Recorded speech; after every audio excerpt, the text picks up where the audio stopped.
بسم اللہ الرحمن الرحیم۔ السلام علیکم۔ خبرنامے میں شامل کرتے ہیں آج کی ایک اہم خبر۔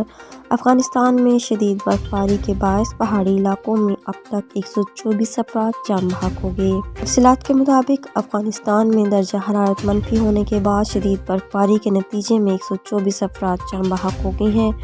رپورٹ کے مطابق ایک دہائی بعد ہونے والی شدید سردی کے بعد برفباری سے 70,000 کے قریب مویشی بھی ہلاک ہو گئے ہیں۔ خیال رہے کہ طالبان حکام کی طرف سے خواتین کو ملازمت پر نہ رکھنے کی ہدایت کے بعد متعدد غیر سرکاری فنڈ NGOs نے اپنی سرگرمیاں معطل کر دی ہیں۔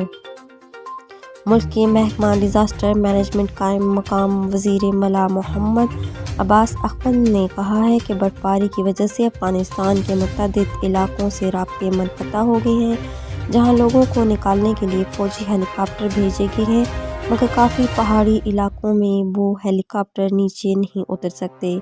قائم مقام وزیر نے کہا کہ اگلے 10 دن تک درجہ حرارت منفی رہے گا، تاہم انہوں نے شہریوں اور ان کے مویشیوں کی ہلاکت پر افسوس کا اظہار کیا اور کہا کہ زیادہ تر جاں بحق ہونے والوں میں چراہے اور دیہی علاقوں میں رہنے والے شامل ہیں، جن کو طبی سہولیات تک رسائی نہیں ہے۔ انہوں نے کہا کہ ہمیں ان لوگوں کے بارے میں تفتیش ہے جو اب بھی پہاڑی علاقوں میں رہ رہی ہیں۔ پہاڑوں سے گزرنے والی زیادہ تر سڑکیں برفباری کی وجہ سے بند ہو گئی ہیں، کاریں وہاں پھنس گئی ہیں اور درجہ حرارت میں کمی کی وجہ سے مسافر ہلاک ہو گئے ہیں۔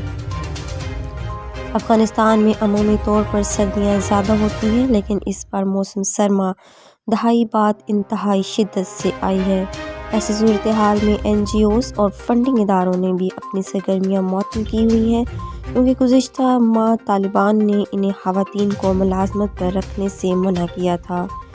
تاہم ڈیزاسٹر مینجمنٹ کے قائم مقام وزیر ملا محمد عباس اختر نے زور دیتے ہوئے کہا کہ یہ فیصلہ واپس نہیں کیا جا سکتا۔ عالمی برادری کو افغانستان کے اسلامی کلچر کو تسلیم کرنا ہوگا۔ امدادی اہلکار بشمول اقوام متحدہ اور دیگر ادارے فوری طور پر اس پابندی کے باوجود کام کرنے کے طریقے تلاش کرنے کی کوشش کر رہے ہیں۔ اب تک کے لیے اتنا ہی۔ مزید خبروں کے لیے ہمارے ساتھ رہیے گا اور مجھے دیجیے اجازت۔ اللہ حافظ۔